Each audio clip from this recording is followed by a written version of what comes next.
मेरे साथ इस वक्त दिनेश लाल यादव उर्फ निरहुआ जुड़ गए हैं। दिनेश लाल यादव जी, आपका लाइव टाइम्स पे बहुत बहुत स्वागत है। सबसे पहले मैं आपसे ये जानना चाहूंगा कि इस जीत के बाद, क्योंकि आपने भी बहुत मेहनत की है ग्राउंड पर, आपकी भी कई सभाएं एक दिन के अंदर होती थी, तो सबसे पहले तो इस जीत की आपको हार्दिक बधाई हो।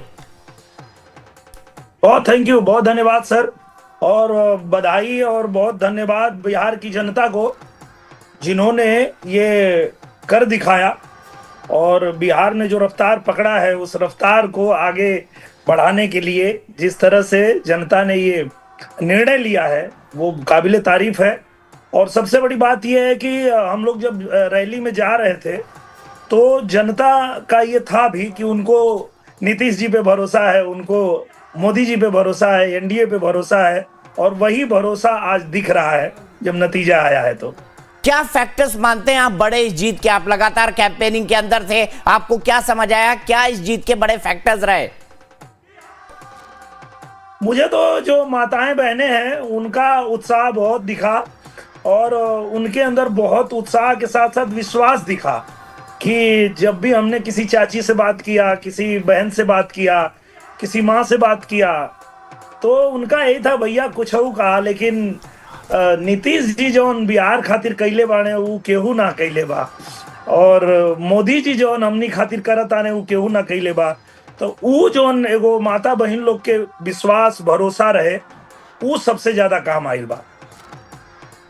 मैं आपको बता दूं, आपने जिसको यदमुल्ला कहा था, खेसारी लाल यादव, वो अपना चुनाव हार रहे हैं, क्या टिप्पणी करेंगे?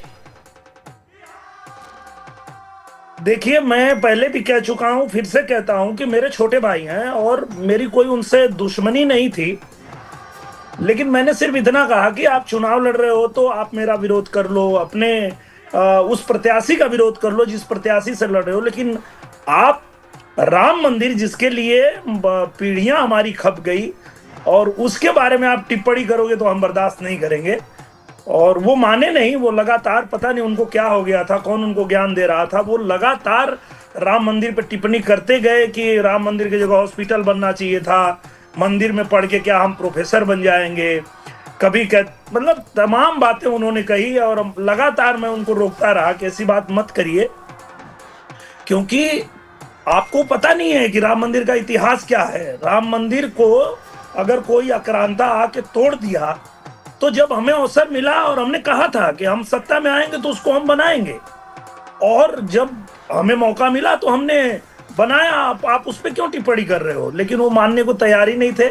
जनता ने आखिर उनको बता दिया कि भाई आपकी सोच जो है उसके साथ जनता नहीं गई। अच्छा निरहुआ जी, एक बात बताइए, मुख्यमंत्री कौन होंगे? भारतीय जनता पार्टी बड़ा भाई बन गई है, तो भारतीय जनता पार्टी की इच्छा होगी कि अपना मुख्यमंत्री बनाया जाए, क्योंकि एक ही राज्य है जहां पर अभी तक बीजेपी का मुख्यमंत्री नहीं बना है, हिंदी पट्टी के राज्यों में। नहीं, बिल्कुल नहीं, हम लोग नीतीश जी को ही बनाएंगे।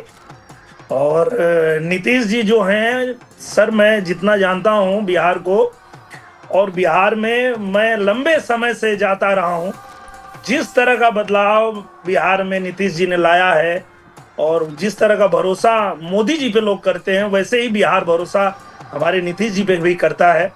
तो निश्चित रूप से मोदी जी और हमारे नीतीश जी की जो जोड़ी है वो यहाँ हिट हुई है और हमारे नीतीश जी ही मुख्यमंत्री होंगे सर, इसमें कोई डाउट नहीं? कोई डाउट नहीं है। ठीक है, नीतीश सुनाएंगे आज ये। हाँ, मैं वही पूछने वाला था। जरा एक गाना आप बिहार की जीत के लिए गा दीजिए खेसारी निरहुआ भाई। बिल्कुल, बिहार तो आज जब रफ्तार पकड़ा है, तो मैं चुनाव में गया था तब भी गा रहा था, और अब तो जनता ने मुहर लगा दिया है, तो अब तो मैं बहुत विश्वास के साथ गा सकता हूँ। रफ्तार रफ्तार रफ्तार पकड़ ली हले बा बिहार, भैया नई पीढ़ी का नया है बिहार, हर दिन खुशियां बांट रहे हैं मोदी नीतीश कुमार, रफ्तार पकड़ ली हले बा बिहार, एक बार फिर से बिहार एनडीए सरकार। अब तो एनडीए सरकार आ गई, धन्यवाद। लेकिन निरहुआ भाई, आपका ये इंटरव्यू अधूरा रहेगा जब तक आप दो लोगों को समर्पित करके गाना नहीं सुनाएंगे। पहला नाम मैं अभी से बता देता हूं आपको, पहला नाम तेजस्वी यादव है, जिनकी करारी शिकस्त हुई है। देखिए, महागठबंधन मात्र 38 सीटों पर सिमट कर रह गया है और एनडीए बढ़ती जा रही है 199 सीटों पर। तो एक गाना तेजस्वी यादव को समर्पित करके गाइए, उनका नाम सुनने के बाद आपके दिमाग में क्या आता है, और दूसरा गाना आप जो है राहुल गांधी को समर्पित करके गाइए, क्योंकि राहुल गांधी से तो आपके रिश्ते बड़े अच्छे हैं ना।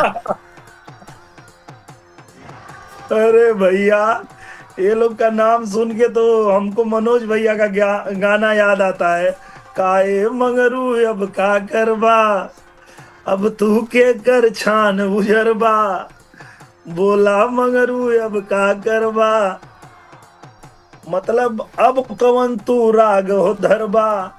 ये जब हारते हैं तो कभी वोट चोरी, तो कभी संविधान खतरे में, तो कभी ईवीएम खराब। अब इनसे पूछा जाना चाहिए कि अब बताओ भैया, बिहार की जनता ने तुमको जवाब दे दिया। जो हवाई वादे कर रहे थे उसको बिहार ने बता दिया कि भैया ये बुद्ध की धरती है, हम बुद्धू बनने वाले नहीं हैं। और बिहार ने जो रफ्तार पकड़ा है, अब ये रफ्तार रुकेगी नहीं, और बिहार को अब फिर से जंगल राज नहीं चाहिए। हमने देखा है सर, बिहार में वो जंगल राज, जब बिहार में कोई एक छोटा सा अपना घर भी बनाता था तो इनके गुंडे चले जाते थे पैसे मांगने, पैसे नहीं देने पे जिंदा जला दिया जाता था उसी बिहार में। ये वही बिहार है जहां हम उत्तर प्रदेश से जाते थे कार्यक्रम करने, बॉर्डर पे रोक दिया जाता था कि 6 बज गया है, अब आप नहीं जा सकते। तो वो जंगल राज बिहार को अब नहीं चाहिए। हमारी बिहार की जनता को दिल से धन्यवाद है कि बिहार की जनता ने सुशासन की जीत करी है और फिर से चुना है कि हमारे बिहार को जो रफ्तार मोदी जी ने पकड़ाया है, नीतीश जी ने पकड़ाया है, ये रफ्तार रुकने नहीं देना है। ठीक है, एक सवाल हमारे editor in chief Dilip Kumar Singh ji आपसे पूछना चाहते हैं। निरहुआ जी, आप रवि किशन जी, मनोज तिवारी जी, पवन सिंह जी और एक तरफ हो गए और खेसारी लाल जी को अकेले आपने छोड़ दिया, वो हार रहे हैं। तो यहाँ से हार जीत के कारण आपके जो संबंध हैं, जो फिल्मी संबंध रहे हैं, जो मनोरंजन की दुनिया में, उस पर कोई असर पड़ने वाला है या वो एकदम अक्षुण्ण रहेगा? नहीं, उसमें कोई संबंध में असर नहीं पड़ेगा, लेकिन हम जब भी मिलेंगे उनको तो यही समझाएंगे कि आप चुनाव लड़ लो, कुछ भी कर लो, लेकिन हमारी आस्था से खिलवाड़ मत करो। हमारे आस्था के खिलाफ आप बात करोगे तो हम बर्दाश्त नहीं करेंगे। आप हमारे भाई हैं, भाई रहेंगे, पर जब भी बात होगी तो ये बात तो हम जरूर करेंगे कि आप जो बात किए गलत किए, ऐसी बात नहीं करना चाहिए। अच्छा निरहुआ जी, ये बताइए कि आपको क्या लगता है, राहुल गांधी एक बार फिर वोट चोरी का आरोप लगाएंगे बिहार के इन चुनाव के बाद या नहीं लगाएंगे? ये देखिए ना सर, एक चीज और भी है कि जब ये लोग अपनी नाकामी का जो जिम्मा ठहरा देते हैं ऐसी ऐसी चीजों पे, तो उसका भी हमको लाभ ही होता है, क्योंकि ये अपनी कमियों पे काम नहीं करते हैं। ये इस बात पे काम नहीं करते हैं कि ये सिर्फ ट्विटर पे राजनीति करते हैं। जमीन पे तो एनडीए के लोग काम करते हैं, चाहे वो सांसद हो, चाहे वो विधायक हो, चाहे वो कोई भी कार्यकर्ता हो। ये लोग बड़ी बड़ी बातें सिर्फ करते हैं, लेकिन हम लोग काम करते हैं सर। यही लोग कह रहे थे कि ये देखो सब लोग उतर गए हैं बिहार में हमको हराने के लिए। अरे भाई, तुमको हराने के लिए नहीं, बिहार को जिताने के लिए हम लोग उतरे थे, और बिहार जीता है, बिहार की जनता जीती है, और ये देख करके अच्छा लग रहा है। चलिए, बहुत बहुत शुक्रिया हमारे साथ जुड़ने के लिए और हमारे साथ बात करने के लिए निरहुआ जी। एक बार फिर से आपकी मेहनत साकार हुई है, उसके लिए आपको साधुवाद, उसके लिए आपको